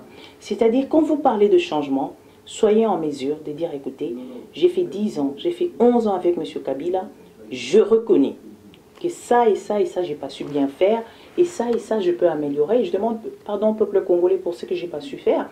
Parce que si vous embellissez votre bilan, et le peuple sur le terrain, si vous avez été gouverneur du Katanga, moi j'ai travaillé 1 année et demie, 2 ans à Kalemi. Je sais, dans mon livre, j'ai parlé d'une histoire. Donc, ça ne sert à rien. Être un homme, ce n'est pas être une femme. Être un homme, c'est avoir cette responsabilité de leader. Là où j'ai mal fait, j'ai dit écoutez au peuple congolais, là j'avais mal fait. Vous avez mal fait, mais bien sûr, vous avez peut-être aussi donné votre avis sur sa façon de gérer la RDC. Ouais. Vous ne l'aimez pas trop, c'est que je peux comment... Non, mettez pas, il n'y a pas de sentiments. Hein. Je n'ai pas besoin de sentiments pour faire de politique. Les sentiments, c'est pour autre chose. Excusez-moi, on doit rester dans l'objectivité. S'il vous plaît. Alors, les gens disent que comme vous ne l'aimez pas trop, donc vous êtes envoyé par Kabila pour taper sur... Monsieur Kabila, je ne l'ai jamais rencontré. Et lui-même, il doit être le premier étonné. Parce que je vais à Kinshasa. C'est pour cela, quand on dit quelque chose, il faut toujours avoir des preuves. Et on vous laisse la possibilité de faire tout ce que vous voulez à Kinshasa. Or, mais quand le meeting qu'on a été autorisé... D'autres n'ont pas cette possibilité. Comment se fait-il que Kabila ferme les yeux avec vous? Il ferme les yeux, il ne ferme pas les yeux. C'est à lui qu'il faut poser cette question-là. Parce que je ne pas rencontrer. Je ne sais pas. Parce que je ne sais pas. Moi, j'arrive à l'aéroport, je fais ce que j'ai à faire et je ressors. Donc c'est à eux qu'il faut poser la question. Voilà. Alors, Vital Kamerhe. Bilan partagé. Pourquoi j'ai choisi Kabila, enfin, son livre là, qui parlait de... Pourquoi j'ai choisi Kabila? C'est un bilan partagé. L'honnêteté, même tous ceux qui le soutiennent, vraiment, on ne refuse pas de soutenir quelqu'un. Ils ne sont pas obligés de me soutenir moi. Mais il faut faire vraiment une critique pour la RDC. Analyser chaque leader, l'analyser objectivement. Il peut être de ma tribu, mais il ne représente pas la RDC. On va vers au terme de notre émission. Il nous reste une dizaine de minutes pour conclure. Et je poserai la question concernant l'actuel Premier ministre Tshibala. Donald Tshibala, quand il est venu faire ses emplettes à Paris, il a pris le privilège de se loger non loin, enfin, à la place Vendôme, où il a laissé une facture de 640 000 dollars pour 3 semaines de séjour avec toute sa colonie. Et l'histoire de la bagarre à la prémature, etc. Et 800, avec plus de 800 conseillers, des gens autour, des gens de sa famille. Il a déplacé tout un village. Dites-moi, comment on peut vivre avec ces gens-là? Qu'est-ce que vous en pensez? Vous parlez d'un échantillon, mais c'est pas ça qui se vit dans le système. Dites-moi, que pensez-vous de Tchibala, qui était aux côtés de leaders charismatiques maximaux? Je suis seulement touchée, je me pose des questions sur les combats des politiciens congolais. Si c'est juste pour passer des nuits sur place Vendôme, pour voyager business, on peut faire du business et avoir tout ça avec un travail, avec la discipline. On n'est pas obligé de prendre tout un peuple en otage pour avoir ça. S'il vous plaît, Monsieur Bongos, permettez, c'est une occasion, je vous en remercie de parler avec vous. Vous m'avez suivi depuis le départ. La première interview, c'était avec Monsieur Roger Bongos. Alors, s'il vous plaît, 2 ans après, permettez-moi de parler des Congolais. Oui, à Nyonzo, il y a la farine. Nyonzo, c'était le grenier du Katanga. Oui, mais la raison pour laquelle je chante de parler de Congolais, s'il vous plaît, Tchibala, c'est un Congolais. S'il vous plaît, je ne veux pas dire ça ne vaut pas la peine, ça serait méchant. Mais je veux juste dire, le Congolais en général et le pays me préoccupe plus que cela. Ça, c'est un système. Alors, les Congolais, ils sont en train de créer une certaine hémorragie en RDC. On quitte le navire, on quitte le pays, on s'est réfugié dans le pays où d'ailleurs on ne devait même pas se réfugier. Et pourtant, le Congo, à l'époque de Zaïre, était considéré comme un très très grand pays. Mais je ne fais pas la promotion du moboutisme. Hein. Dans ça, je tiens à rappeler que... Parce qu'il y avait ses faiblesses aussi. Oui, oui, beaucoup de faiblesses d'ailleurs. Une certaine hémorragie, qu'on appelle les intellectuels, la matière grise, s'en va. Comment faire pour faire revenir cette matière grise ça, c'est la moindre des choses quand ils verront le changement de leadership. Tous les Congolais, vous-même. Mais c'est un discours c'est simpliste. C'est simpliste, mais c'est tellement it's obvious, comme on dit en anglais. C'est tellement clair. Pour ne pas utiliser évident qu'ils vont tous rendre. C'est le problème de leadership. Je suis arrivée en Afrique du Sud, mon bureau m'a envoyé un chauffeur et le chauffeur était congolais. J'ai parlé avec lui, il m'a dit « Maman, je suis licenciée ». J'ai dit, est-ce que vous pouvez garer à côté? Il dit oui. Papa, qu'est-ce qui se passe? Un licencié vient me prendre en chauffeur. Qu'est-ce qui se passe? Il n'y a pas de sous-métier. Il n'y a pas de sous-métier. Je respecte ce métier qui est non, mais j'aimerais bien voir... La raison pour laquelle elle est venue, sinon vous serez rentré à pied. Oui, d'accord. Oui, voilà. Non, voilà. Ça c'est une petite boutade. Ouais. Mais après, qu'est-ce qui s'est passé? Il m'a dit, maman, je préfère souffrir comme ça en tant que taximène que rester dans notre pays. Ce qui se passe, ça fait tellement mal. Je termine les études. Pour avoir du boulot, il faut connaître quelqu'un, il faut être de telle tribu. Il faut... Très bien. Alors, parlons de ça, le Congolais même. Alors, quelqu'un m'a fait une petite cartographie, oui. Je l'appelle le cercle, hein, c'est pas la croix des tours du cercle. Premier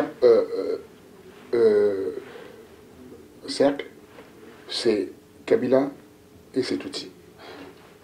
Deuxième cercle, Kabila et c'est Katangé.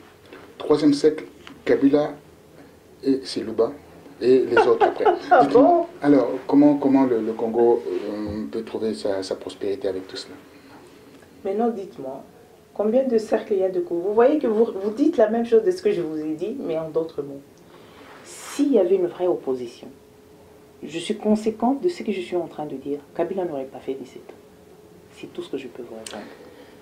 Alors, pour aller vers la fin de notre émission, j'aurais aimé que vous adressiez aux Congolais, de dire en fait en réalité pourquoi les Congolais devaient choisir vous, non Moïse Katumbi, non Chilombo ou encore Sami Badibanga ou encore l'autre là qui est en train de nous fatiguer un peu beaucoup, qui est au Parlement, enfin je ne vais pas dire Minako, enfin, parce que peut-être ça peut être le poulain de Kabila, si ce n'est pas lui, c'est Mampo, donc peut-être un pognon. Quelle est la chose? On va dire, tiens, moi, je dirais au peuple congolais ceci. Il n'y a personne qui peut influencer votre choix. Nous ne sommes pas encore pendant la période de campagne. Mais d'ores et déjà, je peux vous dire, s'il vous plaît, je le dis et je le répète, je ne suis pas en train de faire la morale, je parle d'un pays qui est en train de couler. Quoi que ce soit que vous fassiez, moi je suis là, je me présente. Pendant la campagne, vous aurez mon profil, je vais vous dire pourquoi, comment est-ce que je vais ajouter la valeur à ce que la RDC est. Ce pays est grand, ce pays est beau, nous avons le devoir de nous dépasser, de ne plus voir la tribu, de ne plus voir de nom. Voyez quelqu'un qui va représenter valablement en termes de professionnalisme, en termes d'expérience, en termes de redressement économique et social de notre pays. Donc si vous faites encore cette erreur, ne dites pas que non, c'était la faute au leader, c'est de ça, de votre faute.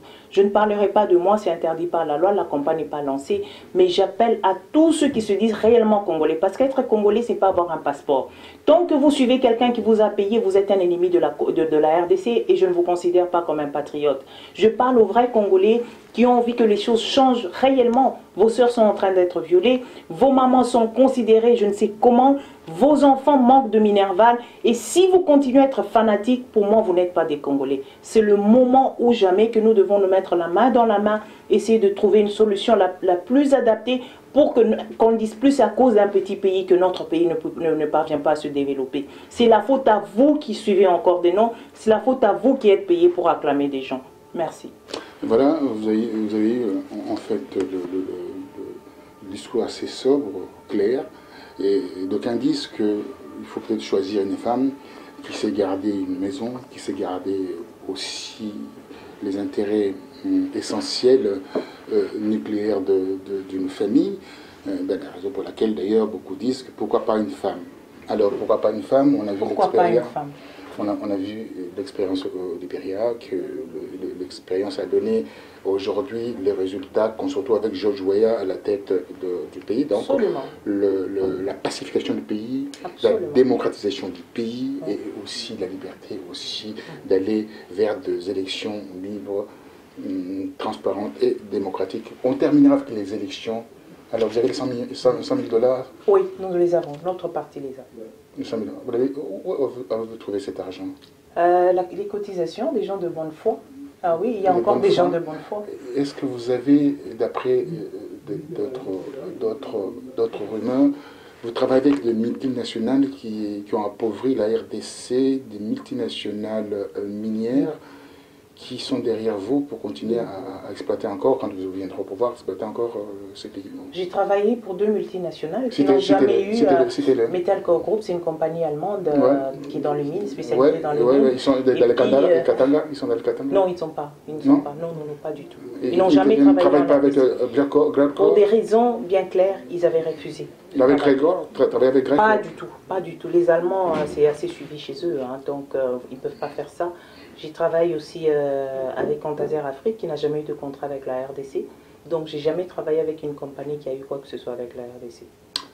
Très bien, donc nous avons bien compris que cette candidate nous ramène les vraies valeurs, les valeurs morales, les valeurs aussi d'une liberté de choix, liberté de mieux faire les choses, les valeurs pour lutter contre la corruption. Un mot pour la corruption qui gagne. La corruption, c'est vraiment un cancer. Hein. Donc, vous ne pouvez pas faire deux choses en même temps. Je vais vous dire les deux choses. Être corrompu et espérer que le pays puisse se tenir mieux. Parce que tout ce qu'il y a comme trou dans la tuyauterie congolaise empêche à ce qu'il y ait une collecte effective des taxes qui permettent à ce qu'un pays puisse être construit. Donc, je ne vous promets pas, pendant la campagne, je vous dirai, mais je ne vous mentirai pas, les corrompus auront un moment très dur à passer avec moi une fois élus. Ça, c'est une promesse que je vous fais. Voilà, merci. Nous venons de terminer notre émission avec cette belle parole. Donc, Madame Monique Mukuna vient de mettre en garde tous ces gens qui se livrent à la corruption, au népotisme et bien sûr au tribalisme. Surtout le viol, il a dit, il a bien spécifié, ou la peine de mort ou la prison à vie. La castration chimique. Merci infiniment, Madame. Merci à vous, Monsieur Bongos. Je vous souhaite bon retour à Kinshasa. Vous partez à Kinshasa? Non, je dois encore faire quelques voyages, mais je serai autour du 15 mai à Kinshasa. Voilà, vous allez recevoir Madame Monique Mukuna le 15 mai. Merci. Merci. Le pays, Laurent Datrayon, je vais être peut-être trop pragmatique pour vous. Je pense que vous allez peut-être critiquer, mais il faut une très bonne communication. Des fois, vous savez, dans le monde anglophone, on dit souvent, vous allez faire semblant jusqu'à ce que vous puissiez avoir. Donc, pour pouvoir vendre le pays, il faut être une bonne communication en place, mais cette communication ne peut pas être faite tant qu'il y a la guerre à l'Est. C'est pour cela qu'il y a interaction entre les deux. La guerre à l'Est empêche à notre pays d'être stable économiquement, juridiquement, parce qu'il y a trop de problèmes là-bas à l'Est. Et puis, il y a aussi ce problème vraiment de l'intégration régionale. Donc, je rentre à la sécurité pour dire, il faut commencer par la sécurité. Si vous permettez, je vais vous inviter, parce que je vais présenter mon programme.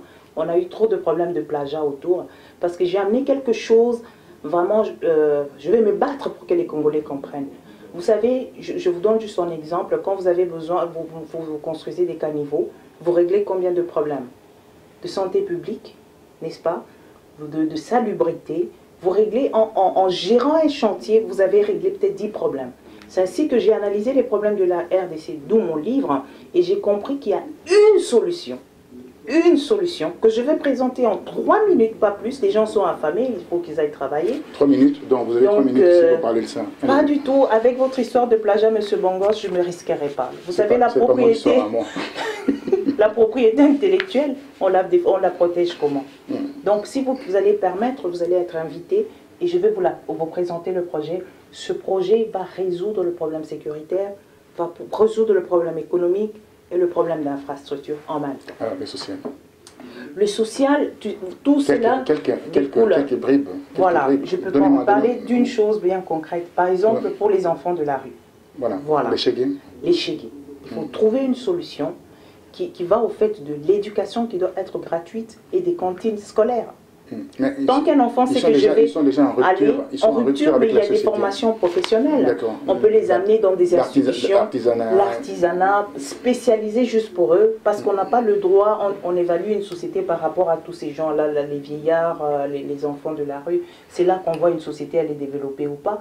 Donc nous allons nous mettre en sorte, par exemple, spécifiquement pour les enfants de la rue, des programmes adaptés. Et aussi nous allons faire en sorte, d'autres pays africains le font gratuitement, qu'il puisse y avoir des cantines scolaires, que ces cantines scolaires puissent avoir des produits locaux, des agriculteurs locaux viennent approvisionner nos écoles, comme ça au moins il y a des débouchés pour tout ce qu'ils vont produire, parce que pour moi dans mon projet de société, l'agriculture prend une très grande place. Une grande place. Quand vous parlez de l'agriculture prend une très grande place, je fais allusion aux Chinois et aux Indo-Pakistanais, particulièrement les Chinois. Ils ont récupéré 52% de nos terres arabes. Là, c'est le dernier rapport de Global Witness qui dit cela. Comment allez-vous faire par rapport à cela? Vous savez, c'est une très bonne question encore. C'est tout le rapport qu'il y a avec la Chine. Je respecte la Chine, c'est une économie qui est partie très vite, basée sur leur culture. Mais le rapport entre la Chine et l'Afrique est trop biaisé. Parce que ce n'est pas un rapport équilibré. Les Chinois viennent entrer même dans l'élémentaire de l'Afrique. Par exemple, l'agriculture, c'est bien que les Chinois viennent, qu'il y ait interaction, peut-être qu'ils viennent avec leur façon de faire les choses, qu'ils transmettent ça aux Congolais, après un temps, ils partent. Parce qu'il y a des secteurs où on a envie, pour créer un secteur intermédiaire dans notre économie, nous avons besoin des Congolais, nous avons besoin de développer une classe moyenne. Et cette classe moyenne, si nous prenons certains métiers, nous donnons ça aux Chinois, qui sont payés très moins cher, qui peuvent dormir n'importe où, et ça fait concurrence à la main-d'œuvre locale, que nous voulons former, à qui nous devons donner des débouchés en termes de travail. Donc pour moi, j'aimerais bien l'exemple, par exemple, du Brésil. Il faut choisir des secteurs où on sait que ça, c'est réservé exclusivement aux Congolais. Voilà. Alors, et pourtant, si on regarde bien au niveau des arrêtés, quand je parle des arrêtés, il y a le président de la ville, comme André Kimbuta, donc le gouverneur de la ville, la province de Kinshasa, a des arrêtés où on devait interdire aux Chinois de vendre le beignet, etc. Pourquoi il y a ce passe-droit et les Chinois deviennent de maître à Kinshasa? C'est un problème politique. Je pense que c'est plus un problème politique qu'économique. Et on a peur, au fait, on préfère peut-être s'appuyer sur les Chinois pour faire le contrepoids avec l'Occident. C'est pour ça que c'est plus politique vraiment que économique. Parce que la main-d'œuvre est là. Il y a beaucoup de pays. Regardez la Tanzanie. La Tanzanie, vous êtes Congolais, mais il y a certains métiers qui vous sont pas accessibles. Parce qu'on dit ça, c'est pour les Tanzaniens. Même les Kenyans, ils ne peuvent pas. Donc c'est à nous maintenant. La préférence qu'on appelle la préférence nationale. Absolument. Et là, nous devons à tout prix redonner la valeur aux Congolais. S'il vous plaît. C'est pour cela que je suis vraiment fâchée de voir ce fanatisme. Les gens qui défendent des noms, au lieu de défendre le pays. Alors, mais qu'est-ce qui se passe? Les noms, je vais vous en citer quelques noms et vous allez me dire, Franco, Pardonnez-moi l'expression. Qu'est-ce que vous en pensez? Moïse Katumbi. Gestion avec Kabila. Donc, il est co-responsable voilà, du désastre. Bilan partagé. Tout ce que je vous donne, je peux prouver. Vous avez vécu dans les Katanga. Quelle est l'image les Katangais ont de Moïse Katumbi? Maintenant, là, on ne parle plus du Grand Katanga. Hein, oui, mais c'est pas grave, ça va revenir au Katanga. Ça va revenir. Il y a Tanganyika il y a un mélange aussi, parce que notre ami est là aussi un club de foot. Il y a d'autres personnes qui ne savent pas faire la différence entre l'homme politique et le président du club de foot. Vous savez faire la différence, dites-nous.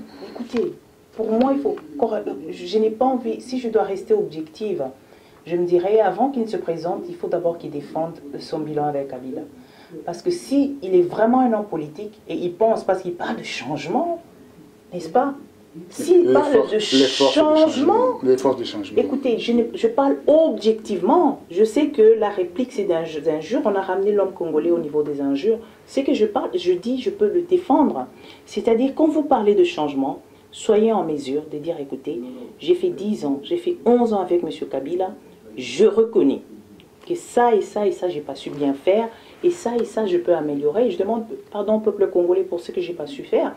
Parce que si vous embellissez votre bilan, et le peuple sur le terrain, si vous avez été gouverneur du Katanga, moi j'ai travaillé 1 année et demie, 2 ans à Kalemi. Je sais, dans mon livre, j'ai parlé d'une histoire. Donc, ça ne sert à rien. Être un homme, ce n'est pas être une femme. Être un homme, c'est avoir cette responsabilité de leader. Là où j'ai mal fait, j'ai dit écoutez au peuple congolais, là j'avais mal fait. Vous avez mal fait, mais bien sûr, vous avez peut-être aussi donné votre avis sur sa façon de gérer la RDC. Ouais. Vous ne l'aimez pas trop, c'est que j'ai pu comment... Non, mettez pas, il n'y a pas de sentiments. Hein. Je n'ai pas besoin de sentiments pour faire de politique. Les sentiments, c'est pour autre chose. Excusez-moi, on doit rester dans l'objectivité. S'il vous plaît. Alors, les gens disent que comme vous ne l'aimez pas trop, donc vous êtes envoyé par Kabila pour taper sur... Monsieur Kabila, je ne l'ai jamais rencontré. Et lui-même, il doit être le premier étonné. Parce que je vais à Kinshasa. C'est pour cela, quand on dit quelque chose, il faut toujours avoir des preuves. C'est-à-dire, on vous laisse la possibilité de faire tout ce que vous voulez à Kinshasa. Or, mais quand le meeting qui a été organisé... D'autres n'ont pas cette possibilité. Comment se fait-il que Kabila ferme les yeux avec vous? Il ferme les yeux, il ne ferme pas les yeux. C'est à lui qu'il faut poser cette question-là. Parce que je ne pas rencontrer. Je ne sais pas. Parce que je ne sais pas. Moi, j'arrive à l'aéroport, je fais ce que j'ai à faire et je ressors. Donc c'est à eux qu'il faut poser la question. Voilà. Alors, Vital Kamerhe. Bilan partagé. Pourquoi j'ai choisi Kabila, enfin, son livre là, qui parlait de... Pourquoi j'ai choisi Kabila? C'est un bilan partagé. L'honnêteté, même tous ceux qui le soutiennent, vraiment, on ne refuse pas de soutenir quelqu'un. Ils ne sont pas obligés de me soutenir moi. Mais il faut faire vraiment une critique pour la RDC. Analyser chaque leader, l'analyser objectivement. Il peut être de ma tribu, mais il ne représente pas la RDC. On va vers au terme de notre mission. Il nous reste une dizaine de minutes pour conclure. Et je poserai la question concernant l'actuel Premier ministre Tshibala. Donald Tshibala, quand il est venu faire ses emplettes à Paris, il a pris le privilège de se loger non loin, enfin à la place Vendôme, où il a laissé une facture de 640 000 $ pour 3 semaines de séjour avec toute sa colonie. Et l'histoire de la bagarre à la prémature, etc. Et 800, avec plus de 800 conseillers, des gens autour, des gens de sa famille. Il a déplacé tout un village. Dites-moi, comment on peut vivre avec ces gens-là? Qu'est-ce que vous en pensez? Vous parlez d'un échantillon, mais c'est pas ça qui se vit dans le système. Dites-moi, que pensez-vous de Tshibala, qui était aux côtés de leaders charismatiques maximaux? Je suis seulement touchée, je me pose des questions sur les combats des politiciens congolais. Si c'est juste pour passer des nuits sur place Vendôme, pour voyager business, on peut faire du business et avoir tout ça avec un travail, avec la discipline. On n'est pas obligé de prendre tout un peuple en otage pour avoir ça. S'il vous plaît, Monsieur Bongos, permettez, c'est une occasion, je vous en remercie de parler avec vous. Vous m'avez suivi depuis le départ. La première interview, c'était avec M. Roger Bongos. Alors, s'il vous plaît, 2 ans après, permettez-moi de parler des Congolais. Oui, À Nyonzo, il y a la farine. Nyonzo, c'était le grenier du Katanga. Oui, mais la raison pour laquelle je chante de parler de Congolais, s'il vous plaît, Chibala, c'est un Congolais. S'il vous plaît, je ne veux pas dire ça ne vaut pas la peine, ça serait méchant. Mais je veux juste dire, le Congolais en général et le pays me préoccupe plus que cela. Ça, c'est un système. Alors, les Congolais, ils sont en train de créer une certaine hémorragie en RDC. On quitte le navire, on quitte le pays, on s'est réfugié dans le pays où d'ailleurs on ne devait même pas se réfugier. Et pourtant, le Congo, à l'époque du Zaïre, était considéré comme un très très grand pays. Mais je ne fais pas la promotion du moboutisme. Hein. Dans ça, je tiens à rappeler que... Parce qu'il y avait ses faiblesses aussi. Oui, oui, beaucoup de faiblesses d'ailleurs. Une certaine hémorragie, qu'on appelle les intellectuels, la matière grise, s'en va. Comment faire pour faire revenir cette matière grise ça, c'est la moindre des choses. Quand ils verront le changement de leadership, tous les Congolais, vous-même. Mais ça, c'est un discours c'est simpliste. C'est simpliste, mais c'est tellement it's obvious, comme on dit en anglais. C'est tellement clair. Pour ne pas utiliser le... évident qu'ils vont tous rendre. C'est le problème de leadership. Je suis arrivée en Afrique du Sud, mon bureau m'a envoyé un chauffeur, et le chauffeur était congolais. J'ai parlé avec lui, il m'a dit « Maman, je suis licenciée ». J'ai dit, est-ce que vous pouvez garer à côté? Il dit oui. Papa, qu'est-ce qui se passe? Un licencié vient me prendre en chauffeur. Qu'est-ce qui se passe? Il n'y a pas de sous-métier. Il n'y a pas de sous-métier. Je respecte ce métier qui est non, mais j'aimerais bien voir... La raison pour laquelle il est venu, sinon vous serez rentré à pied. Oui, d'accord. Oui, voilà. Non, voilà. Ça c'est une petite boutade. Ouais. Mais après, qu'est-ce qui s'est passé? Il m'a dit, maman, je préfère souffrir comme ça en tant que taximène que rester dans notre pays. Ce qui se passe, ça fait tellement mal. Je termine les études. Pour avoir du boulot, il faut connaître quelqu'un, il faut être de telle tribu. Il faut... Très bien. Alors, parlons de ça, le Congolais même. Alors, quelqu'un m'a fait une petite cartographie, oui. Je l'appelle le cercle, hein, c'est pas la croix des trous du cercle. Première cercle, c'est Kabila et c'est Tutsi. Deuxième cercle, Kabila et c'est Katangé. Troisième cercle, Kabila et c'est Luba et les autres après. Bon. Alors, comment le Congo peut trouver sa prospérité avec tout cela? Maintenant, dites-moi, combien de cercles il y a de Congo? Vous voyez que vous dites la même chose de ce que je vous ai dit, mais en d'autres mots. S'il y avait une vraie opposition, je suis conséquente de ce que je suis en train de dire. Kabila n'aurait pas fait 17 ans. C'est tout ce que je peux vous répondre.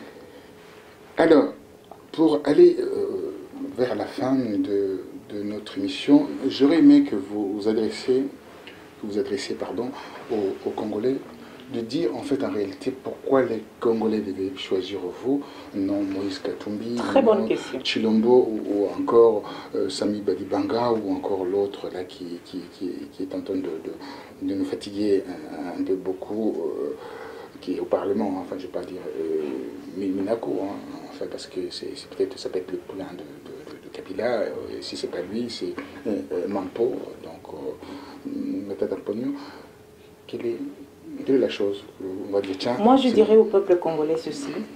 Il n'y a personne qui peut influencer votre choix. Nous ne sommes pas encore pendant la période de campagne. Mais d'ores et déjà, je peux vous dire, s'il vous plaît, je le dis et je le répète, je ne suis pas en train de faire la morale, je parle d'un pays qui est en train de couler. Quoi que ce soit que vous fassiez, moi je suis là, je me présente. Pendant la campagne, vous aurez mon profil, je vais vous dire pourquoi, comment est-ce que je vais ajouter la valeur à ce que la RDC est. Ce pays est grand, ce pays est beau, nous avons le devoir de nous dépasser, de ne plus voir la tribu, de ne plus voir de nom. Voyez quelqu'un qui va représenter valablement en termes de professionnalisme, en termes d'expérience, en termes de redressement économique et social de notre pays. Donc si vous faites encore cette erreur, ne dites pas que non, c'était la faute au leader, c'est de ça, de votre faute. Je ne parlerai pas de moi, c'est interdit par la loi, la campagne n'est pas lancée, mais j'appelle à tous ceux qui se disent réellement congolais, parce qu'être congolais, c'est pas avoir un passeport. Tant que vous suivez quelqu'un qui vous a payé, vous êtes un ennemi de la RDC et je ne vous considère pas comme un patriote. Je parle aux vrais Congolais qui ont envie que les choses changent réellement. Vos sœurs sont en train d'être violées, vos mamans sont considérées, je ne sais comment, Vos enfants manquent de Minerval. Et si vous continuez à être fanatique, pour moi, vous n'êtes pas des Congolais. C'est le moment ou jamais que nous devons nous mettre la main dans la main, essayer de trouver une solution la plus adaptée pour qu'on ne dise plus à cause d'un petit pays que notre pays ne parvient pas à se développer. C'est la faute à vous qui suivez encore des noms. C'est la faute à vous qui êtes payés pour acclamer des gens. Merci. Voilà, vous avez eu en fait le discours assez sobre, clair. Et d'aucuns disent qu'il faut peut-être choisir une femme qui sait garder une maison, qui sait garder aussi les intérêts essentiels nucléaires d'une famille. La raison pour laquelle d'ailleurs beaucoup disent que pourquoi pas une femme. Alors pourquoi pas une femme? On a vu l'expérience. On a vu l'expérience au Libéria, que l'expérience a donné aujourd'hui les résultats, surtout avec George Weah à la tête du pays. Donc la pacification du pays, la démocratisation du pays et aussi la liberté aussi d'aller vers des élections libres, transparentes et démocratiques. On terminera avec les élections. Alors vous avez les 100 000 $? Oui, nous les avons. Notre parti les a. Où avez-vous trouvé cet argent? Les cotisations des gens de bonne foi. Ah oui, il y a encore des gens de bonne foi. Est-ce que vous avez, d'après d'autres rumeurs, vous travaillez avec des multinationales qui ont appauvri la RDC, des multinationales minières qui sont derrière vous pour continuer à exploiter encore, quand vous viendrez au pouvoir, exploiter encore ces pays? J'ai travaillé pour 2 multinationales qui n'ont jamais eu... Metalcore Group, c'est une compagnie allemande qui est dans les mines, spécialisée dans les mines. Ils sont dans le Katanga, ils sont dans le Katanga? Non, ils ne sont pas. Ils ne sont pas. Non, pas du tout. Ils n'ont jamais travaillé. Ils ne travaillent pas avec Gradcorp? Pour des raisons bien claires, ils avaient refusé. Avec Gradcorp? Travailler avec Gradcorp? Pas du tout. Pas du tout. Les Allemands, c'est assez suivi chez eux, hein, donc ils ne peuvent pas faire ça. J'y travaille aussi avec Contazer Afrique, qui n'a jamais eu de contrat avec la RDC. Donc, j'ai jamais travaillé avec une compagnie qui a eu quoi que ce soit avec la RDC. Très bien, donc nous avons bien compris que cette candidate nous ramène les vraies valeurs, les valeurs morales, les valeurs aussi d'une liberté de choix, liberté de mieux faire les choses, les valeurs pour lutter contre la corruption. Un mot pour la corruption qui est la corruption, c'est vraiment un cancer. Hein. Donc, vous ne pouvez pas faire deux choses en même temps. Je vais vous dire les deux choses. Être corrompu et espérer que le pays puisse se tenir mieux. Parce que tout ce qu'il y a comme trou dans la tuyauterie congolaise empêche à ce qu'il y ait une collecte effective des taxes qui permettent à ce qu'un pays puisse être construit. Donc, je ne vous promets pas, pendant la campagne, je vous dirai, mais je ne vous mentirai pas, les corrompus auront un moment très dur à passer avec moi une fois élus. Ça, c'est une promesse que je vous fais. Voilà, merci. Nous venons de terminer notre émission avec cette belle parole. Donc, Madame Monique Mukuna vient de mettre en garde tous ces gens qui se livrent à la corruption, au népotisme et bien sûr au tribalisme. Surtout le viol, il a dit, il a bien spécifié, ou la peine de mort ou la prison à vie. La castration chimique. Merci infiniment, Madame. Merci à vous, Monsieur Bongos. Je vous souhaite bon retour à Kinshasa. Vous partez à Kinshasa? Non, je dois encore faire quelques voyages, mais je serai autour du 15 mai à Kinshasa. Voilà, vous allez recevoir Madame Monique Mukuna le 15 mai. Merci. Merci.